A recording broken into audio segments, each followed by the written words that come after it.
Hello, everybody. It is my pleasure to welcome you again at the Black Sea and the Balkan Security Forum at our panel 7C, War, Weather and the World's Breadbasket. Black Sea's role in food security amid conflict and climate threats. This panel is organized in partnership with the University of Agronomic Sciences and Veterinary Medicine of Bucharest. Special thanks to our panelists, Mr. Ivan Us, Mr. Jean Valvis, and we are still waiting Mr. Florian CIOLACU, all of them for the effort to be with us these days and today. It is not, hello, please. It is not the first time that we are talking at our forum about the bread basket, about food security in the region and worldwide. Unfortunately, still we are talking about weaponization of food and about the war. 3 years ago, because of the military conflict in Europe, we concluded at that edition of our forum that weaponization of food has to be seen as a risk to world stability. And we didn't imagine at that time that after 1, 2, and now 3 years, we are facing the same worries. Let me shortly present our speakers from today. Mr. Ivan Us is Senior Consultant at the Foreign Policy Center of the National Institute for Strategic Studies in Ukraine, Economic Diplomacy Program expert. He studied International Economics and Law at the National Academy of Management. From 2008 to 2010, held position of leading specialist of the State Legal Policy and Constitutional Law sector of the Lawmaking Support Activity Center under the President of Ukraine. 2010-2014 worked as a senior consultant at the sector of Foreign Economic Relations, Department of Foreign Economic Policy of the National Institute for Strategic Studies under the President of Ukraine. 2011 to 2013, he was secretary of the second working group Ukraine European Union towards enhanced free trade of the Ukraine National Convention on the European Union. And since 2014, he is senior consultant of the sector of foreign economy security, Department of Economic Security of the National Institute for Strategic Studies under the President of Ukraine. Mr. Jean Valvis is a Swiss-Greek entrepreneur and founder of Valvis Holding in Romania, a Romanian-based group of companies active in the food and beverage industry, agriculture, and wine production. Through Valvis Holding, he developed several well-known brands in Romania, including the premium mineral water Aqua Carpatica and the wine brand Domeniile Sâmburești. Jean Valvis began his entrepreneurial activity in Romania in the early 90s and built successful businesses in the mineral water and dairy sectors, creating brands such as Dorna and La Dorna before later launching Aqua Carpatica in 2010. As founder and CEO of Valvis Holding, he oversees a diversified portfolio of companies involved in mineral water bottling, wine production, agriculture, and international distribution. Established in the 1990s, Valvis Holding operates in the fast-moving consumer goods sector and manages companies such as Carpathian Springs, which produces Aqua Carpatica, and Viti Pomicola Sâmburești, which produces wines from the Domeniile Sâmburești vineyards. The group's products are sold in Romania and exported to numerous international markets. Welcome. Mr. Florian CIOLACU has been the executive director of the Romanian Farmers Club since September 2018. He was the commercial vice president of Romania's most prestigious software company, VIIc Romania, specializing in complex software projects. He was part of VIIc team for 11 years.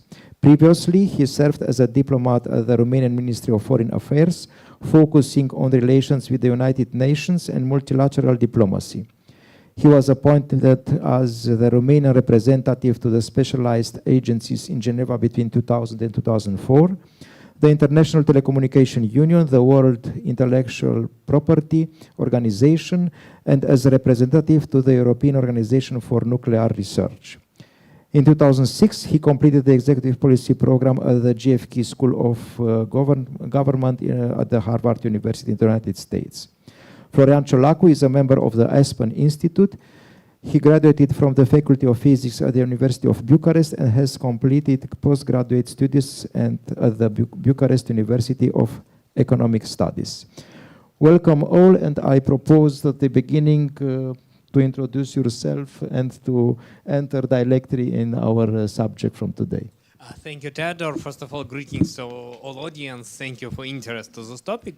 Really, actually, as Teodor mentioned, we've worked in the Institute of Strategic Studies. It's an analytical structure that's working for Ukrainian president, and it was since 2008. So from 6 presidents of Ukraine after gaining our independence, I worked for 4 of them. So not only majority, but constitutional majority, if I remember my first career, 2008-2010. But then I decided to think more about economy, more about international economy, due to a simple fact, because I'm writing, at that moment, I'm writing scientific work about the World Trade Organization. And actually, in 2020, I successfully defend we called it candidate work. Actually, PhD thesis will be in English. It has some difference, but it's not so important. And of course, interested in the global processes that connected with trade, that connected with opportunity of countries to sell products, including food products. Because when we are talking about food security, it's a part of big trade. And sometimes when we limit the trade with some countries, we really do harm to the food security in the global dimension. So that's why last years, since actually 2010 actually, in the foreign policy department, yes, it changed its name, but after the start of war in 2014, it was like security, economic security, but then I returned to international economy. Now it's international relationship, but it's in economic area. So the analysis, discussions, and trying to understand how trade influence on food security. So actually, it's introduction of myself. Thank you. Thank you. Please, Mr. Jean Valvis. Small introduction. Yes. Small introduction to our subject. Yes. In the subject. Yes. I'm not here because I'm the founder of Aqua Carpatica or the one who developed the wines of Sâmburești. I'm here because in 2004, when I wanted to create organic cereals, cereale bio, with my Ladorna milk, which was bio, I bid for a concession of 8,000 hectares in Calaraș.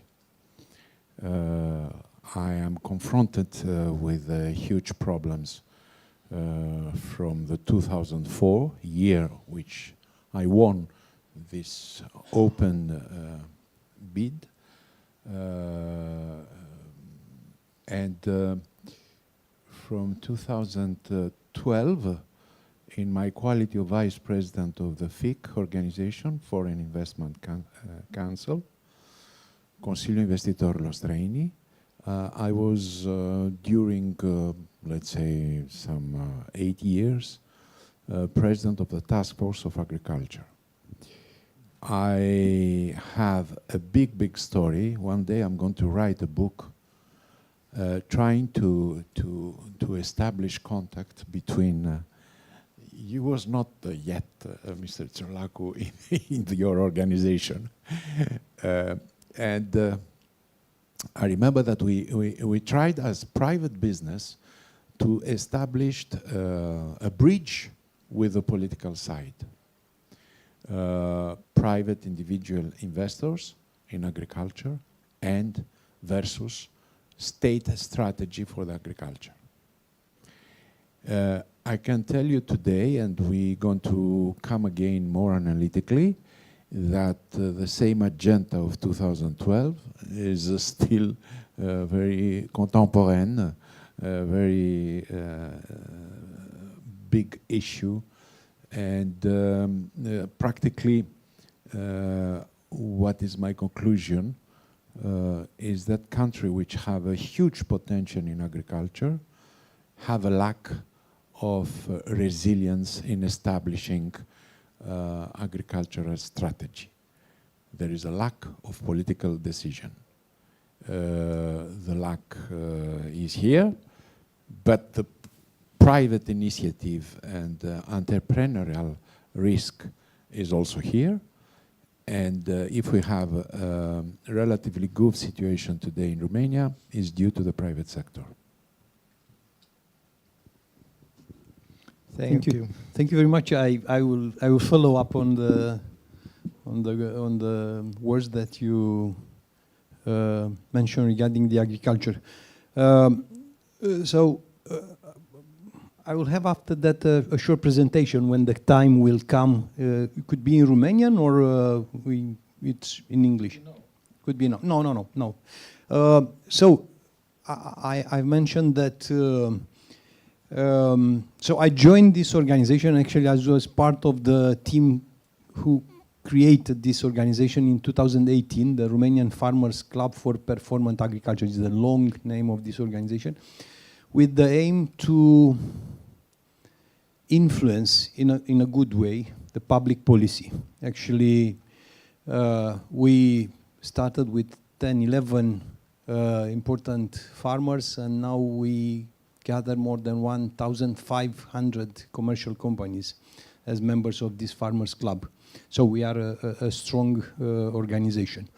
What do? We are a think tank for the Romanian government, not necessarily successful in our approach to provide arguments to have a good decision for a long-term agriculture policy and strategy, but we are doing our best, and we are let's say now recognized as a valuable think tank for the agriculture subject for the decision makers and also for the people working in the field with the business for agriculture. We are doing, and that's maybe the most important, and we address maybe the most difficult topic and the risk for the Romanian agricultural system, the generational renewal. We may say that the climate change is the most difficult, but is not this one, it's the generational. So young people who are not interested to continue the business that their families developed. And we open, and we have already the 8 cohort of young leaders for agriculture program.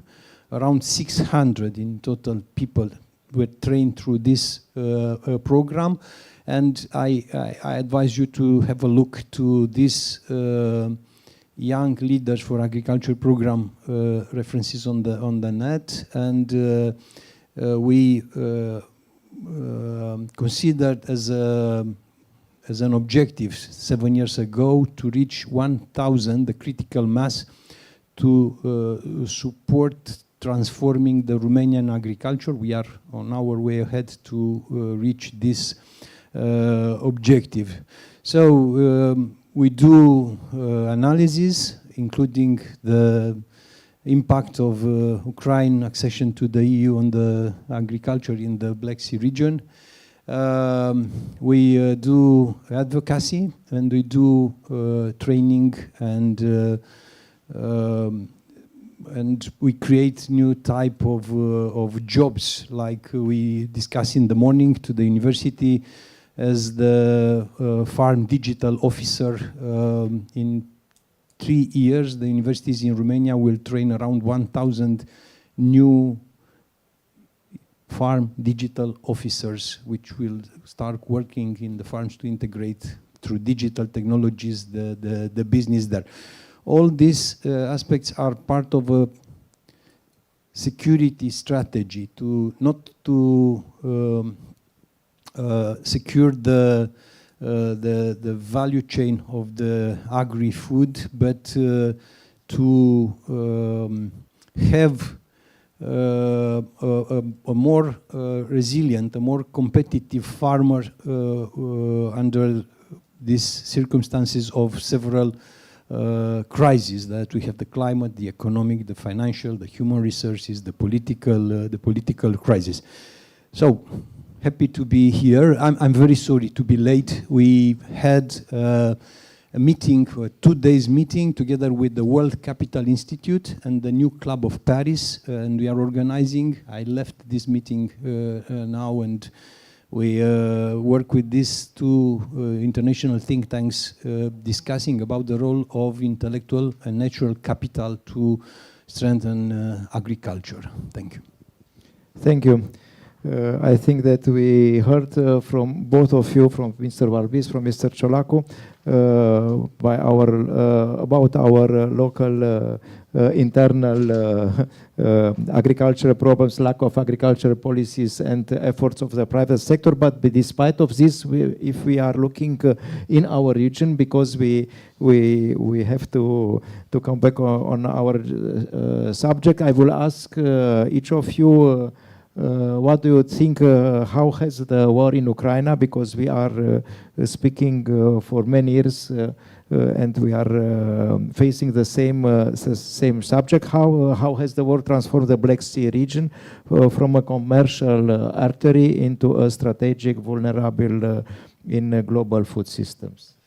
Yeah, so actually, if we return to the year 2021, so before the start of full-scale Russian invasion to Ukraine, it was a very good article at the Reuters, which was named or titled "Wheat Diplomacy of Putin." And in this article, Reuters mentioned on the fact that Russia, that made a big dependence of European Union countries on their energy sources, want to build the same dependence on Russia on the wheat and other cereals. Because, you know, when you analyzed the history of the Soviet Union, the economic model of Soviet Union, as for me, was simple. The Soviet Union sell a lot of energy products and purchasing wheat from, first of all, Canada. And that helped the Soviet Union to give food to their population. When Ronald Reagan, together with the time King of Saudi Arabia, concluded a deal that Saudi Arabia seriously increased the quantity of oil that they drill, the world oil prices in the first half of year 1986 decreased at more than 40%. It cost $9.6 per barrel. Now we could not imagine such a price, but in July 1986 it was reality, and that led to serious problem in USSR, and as for me led to its split. When Putin in the year 2000 became the president, he understands that the first thing that he should do is change the dependence of Russia from imported wheat and turned it into their export, from net import to net export. And in 2003, 3 years after, Russia really changed their status from net importer to net exporter. After that, year by year, Russia increased their role in the global food security, saying that Russia is the main country in the world that gives this food. And closer to the beginning of full-scale war, 2021, really they built a situation when a lot of countries in the world, first of all Africa, depend on the wheat from Russia. When full-scale war starts, one of the first tasks that Russia have is to block Ukrainian seaports. On the one, as for me, reason, because Ukraine was so a good player in the global food market, and Russia understands that if Ukraine could not sell its food to other countries in the world, it would be big hunger in the whole world. And several months after the start of full-scale war, one of the main propagandists of Russia, Margarita Simonyan, she directly said that we need a global hunger. We need the whole world come to us and ask us to help, and we will say to them what to do. And we will control this world due to food. That's why food became the weapon, at least in Russian hands and in Russian mentality. And first months of full-scale war really was a big problem. Wheat prices and other prices for the products exported from Black Sea region seriously increased because the war action starts, and a lot of people start to think what to do because really there was lack of those products. And as I said, for Russia it was part of their policy. They really want to do that. They really want this bigger dependence of the world from their food. The only thing that they didn't count it, but that influence on the future course of events, that China, countries that have very big influence on Russia, traditionally has two countries that sell corn or maize, like Americans say, to China, namely US and Ukraine. When Ukraine disappeared, US controlled 99.7 or 99.6 or practically whole import of corn by China. And for China, of course, the situation was not so good. They don't want to have dependence on US. That's why they start press on Russia. It's my own estimation, to go on the proposition of the Black Sea grain corridor. And finally, in July 2022, Ukraine received this opportunity to sell their products through the Black Sea, and it's really solved the problem. But parallel, we have another way of our food products through our western border, through our European Union countries, namely Poland, Slovakia, Hungary, and Romania, with whom we have borders, and sell our cereals through them. But it creates a big problem because it's a place where traditionally lies the cereals of Polish farmers, Romanian farmers, Slovakian, Hungary, appeared Ukrainian one. And that creates pressure on Ukraine, and first of all, Poland started to block border with Ukraine. And Russia sees that Ukraine, faced with this problem, decided to withdraw from Black Sea Grain Initiative, thinking that now when Ukrainian neighbors in Europe are angry on Ukraine through this wheat. On the other hand, Ukraine have no possibility to sell it through Black Sea. It will be big crisis, and Russia was sure that they win this war in very rapid manner. But what happened after? Ukraine say, okay, if there is no Black Sea grain initiative, we made alternative way through territorial waters of Romania, Bulgaria, and Turkey. And so yes, it's not through Black Sea, it's through the territorial waters. It's more time. Nevertheless, we didn't lose chance to use Black Sea, for giving food to, first of all, Africa and some other countries. And at the same time, according to Black Sea Grain Initiative, Russia gives opportunity to Ukraine to sell its product, while Ukraine is not attacking Russia Black Sea fleet.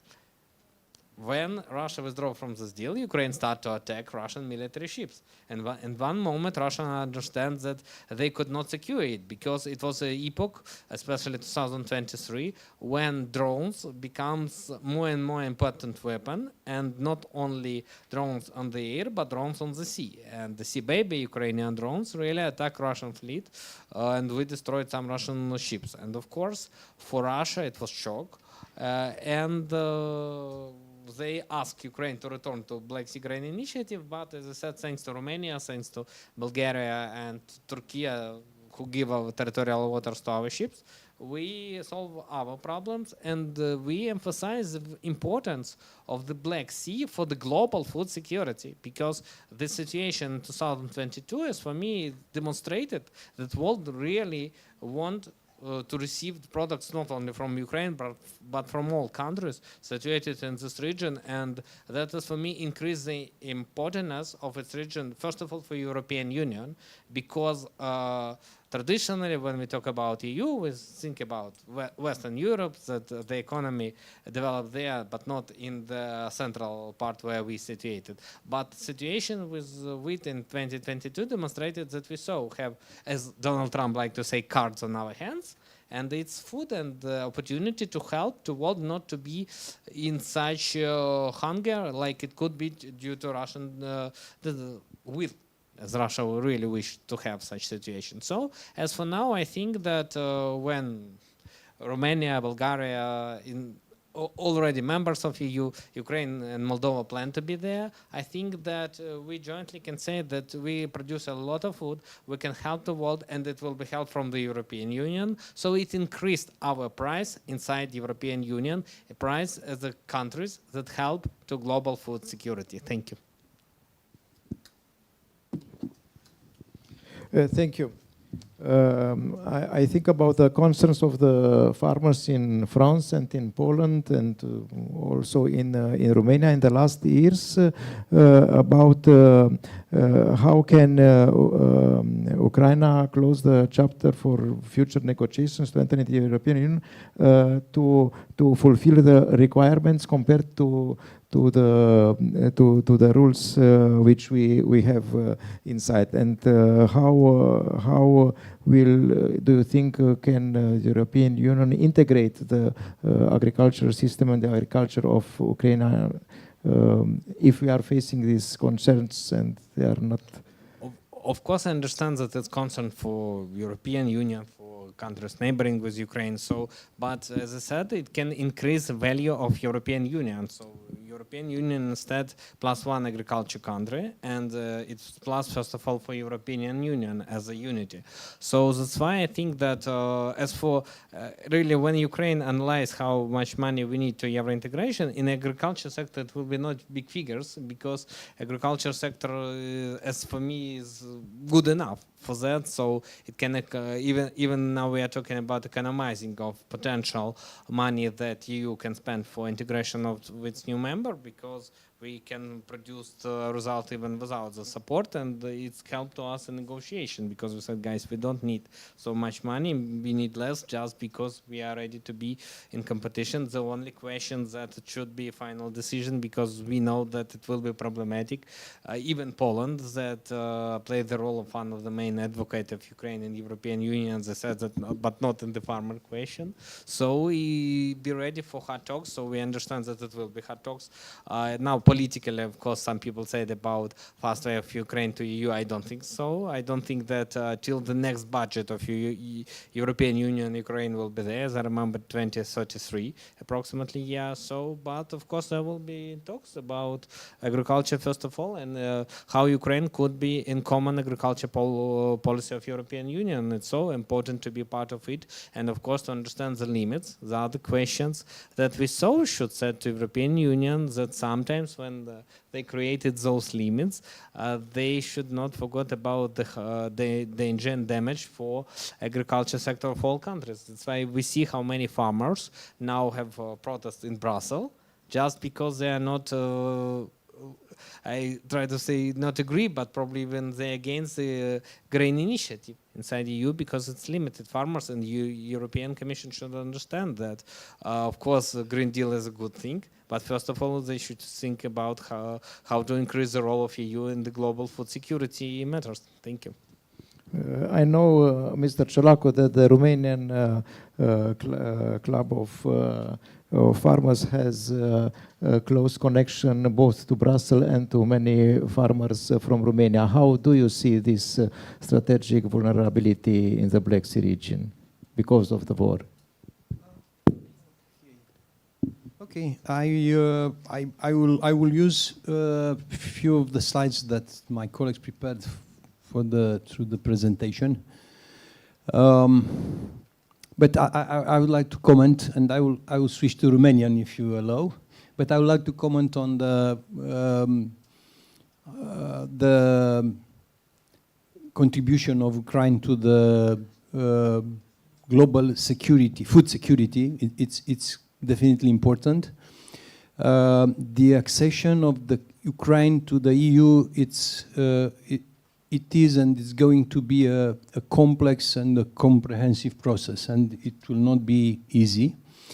From the common agriculture policy perspective, this is a very heavy and inertial framework instrument. So the farmers all around Europe have been in the street against or not against, to raise attention to the decision makers in Brussels because of the need for all the farmers, including Ukrainian farmers, that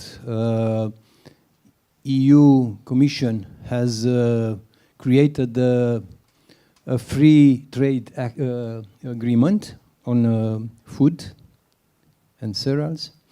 So raise attention to the decision makers in Brussels to have the same rules on a free market. So that's the main and very important point. I expect that following the farmers that we've seen in the street in Brussels, in other capitals of Europe, demonstrated somehow against some of the provisions of the Mercosur free trade agreement, about the situation created by some decision taken by the Commission related with Ukraine transfer of cereals and in Europe, let's say. I expect that it will be a complex and comprehensive discussion on the Common Agriculture Policy Agreement for Ukraine to integrate in the EU. So,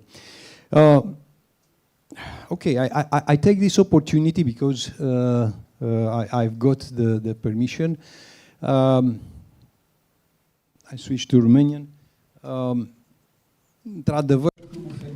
Indeed, Romanian Farmers Club is a very active organization. Do you speak Romanian?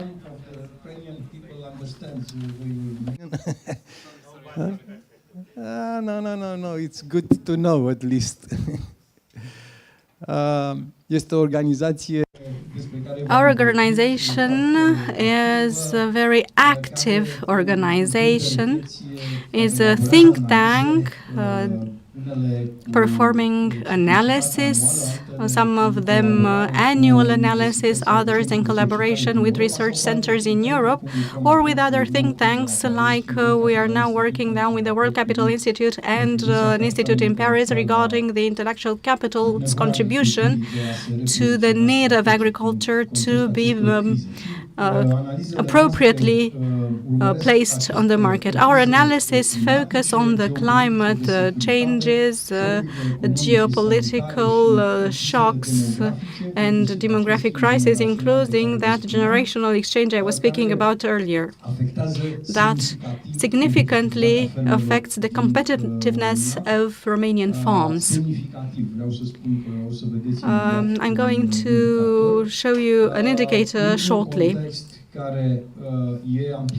This current context is amplified by an additional factor related to the new technologies. Agriculture is a very conservative sector, as you know, when it comes to applying certain models. Romania is rearranging its priorities the same as the EU and as the whole world, actually, and we have a global uncertainty index that is very high according to the Stanford University index and according to the International Monetary Fund. What we found is that at European level, analysis show that the supply chain is a vulnerability, and it has a tendency of being easily fragmented for certain countries, especially when it comes to certain crises and when certain critical points are reached. And Romania is the highest, most vulnerable country from the food supply chain perspective. That is a report prepared by a European institution. I was saying earlier that the effects are systemic, and Romania has been going through a lot of risks from the climate perspective. We are going through difficult stages in 2023, 2024, 2025. These are years where you see the green line regarding the revenues and the red line concerning the expenditure. These are very accurate data for 6.7 million hectares. So we have losses. So we have a systemic issue in Romanian agriculture whose effects, cumulatively speaking, lead to a loss in terms of traditional markets and a great deficit in agriculture funding that leads to cancelling investments, insolvency, and so on and so forth. In this context, where we live in uncertain times and agriculture is a risk sector, you can see the results of the report of the Romanian government. The funding deficit in agriculture has been amplifying. It has an estimated deficit, according to the algorithms as per the European Investment Bank, of approximately 18 million euros, namely exactly the amount that is now being invested. We actually need the double of that. So this issue is amplified at European level by average hectare income losses, the increase of farmers' debts by 30%, the loss of agricultural land, and the increase in the average age of farmers to 56. I'm concluding now because this is just a picture for you to see as regards proposals and opportunities. We'll talk about them later. From this comprehensive short analysis of the Romanian agriculture in this context of the Balkan crisis, please, I invite each of the other two panelists to comment this situation and how far is our situation was influenced by the last year's conflict in the Balkan region.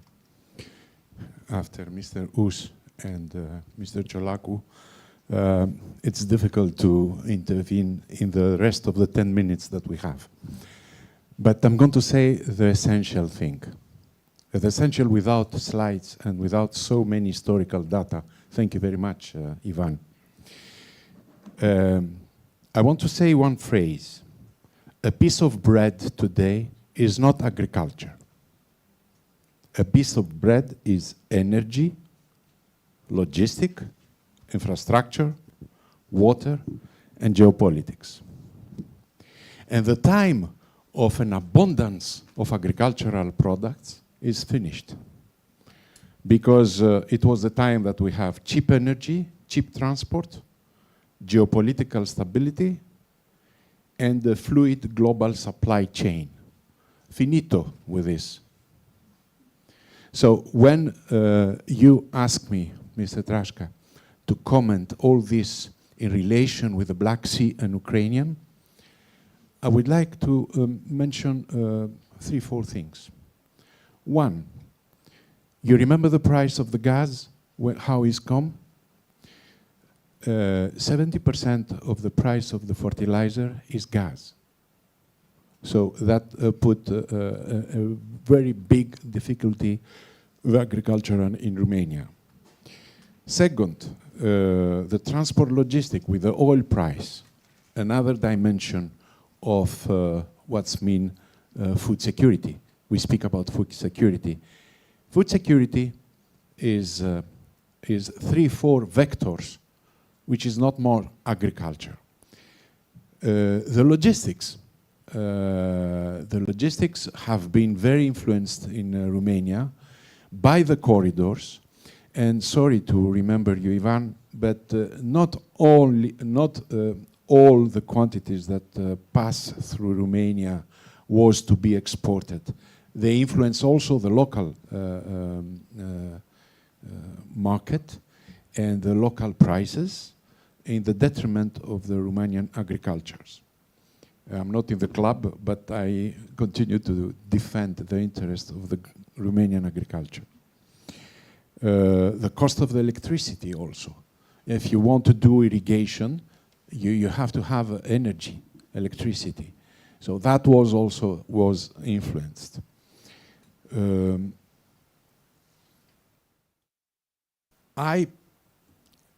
Of course, we want to see Ukraine integrate Europe. And but there is something that Ukraine should do also from their part, is to produce with the same standards that we produce, because there is some chemicals that are completely forbidden in Europe, but you don't forbid the chemicals, and you produce massively more quantities with less cost. So the competitiveness of the local agriculture became very problematic.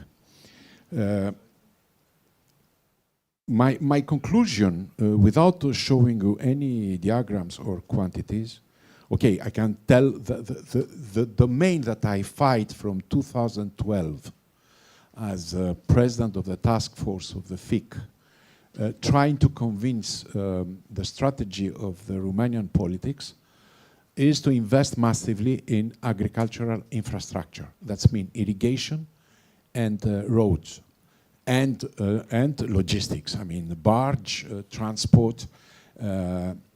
That's, if I give you the figure today, only 1 million hectares from the global 8.5 million arable lands are with the infrastructure of irrigation. That's mean 12%. We want security, do the job. We don't have this immediately. Why? Because practically, it's not that there is the potential in agriculture, it's that there is the resilience in the political level to establish real agricultural strategy which guarantee in long term the food security. So in my opinion, with the experience that I have, I say food security is very possible in this country, but there need resilience and strategy from the part of the politicians. The private sector, as I said, do these irrigations. There is the 1 million irrigate. Personally, I invested only for this year in my land in Kalarashi 10 million euros because I'm going to have pivots and I'm going to irrigate a total of with 9 millions, I irrigate almost 4,000 hectares. And I do it for the health, the financial health of the enterprise that my son Christos wants to manage from now.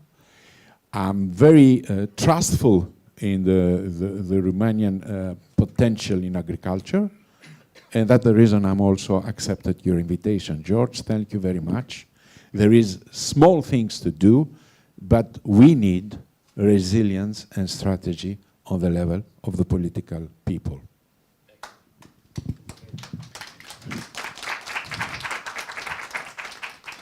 Thank you, and thank you that you underlined that to produce food, there are many sectors involved. And that's why, to conclude with a sentence from each of you of 2 minutes, do you see an international, interinstitutional system that can prevent, despite politics, of course, because you already mentioned that, to prevent in the future the food crisis? An institutionalized system and the collaboration between all the sectors that are involved? Hard to say, but of course we should understand that world should think about that furthermore. Whole world dimension, European Union dimension, because for security really important. And European Union should understand that they're parts of EU that can help to solve this problem. They should receive more investment, more money from their budget, just because it's the main task of this world. Of course, we should not have wars, but we should not die from the hunger. And I think that it should be priority of the policy. Thank you. Let's define what's mean food security. Between the two world wars, Romania was the grenier de l'Europe. They produce the wheat for all Europe. Before the war, Ukraine was the grenier of the entire Africa and underdeveloped countries. So let's define the scale. If you speak about food security for Romania, Romania is an autonomous country and very powerful for the food security. The thing is what we put as a target. We want to become again le grenier de l'Europe. We want to compete with our neighbor to supply Africa and Asia. It's possible, you know, but it's not the main issue that I have today. Today I have the dream and the vision to see Romania again so powerful in the agricultural sector. Great, thank you very much. As a conclusion, Romania is a supplier of food security for Europe. That's the main point. And I will talk on behalf of the private sector, and I will tell you what is on the table right now, on the table as initiatives, programs submitted by the private sector. First, it's a long-term strategy, for, political for agriculture, a long-term one, with the term of 2035, with the clear objectives settled by private sector, and it's on the table of both government and parliament. This is first. There are 7 programs, national programs. We should have a government, a Romanian one. But nevertheless, the private sector is following its mission. Hopefully. Yes, yeah, hopefully, yeah. Irrigation national program, risk management national program, processing food national program, generation renewal national program, the energy for agriculture national program. So we have very concrete initiatives together with the a long-term policy. I think that the private sector is doing its right way, its job to supply food security for, not for the country, but for the Europe, yes. Thank you. Thank you for the opinion and for the talk about Romania, about the Black Sea and Balkan region, but I think we are far away from one of the SDGs of the United Nations, zero hunger worldwide until 2030. Before I'm closing, I have to announce the next panel. It will start in 10 minutes in the same room. Decoupling or deepening the future of America and Europe relations in the era of pragmatism, in partnership with the Houston Institute of the United States. Thank you all and have a nice day. Thank you.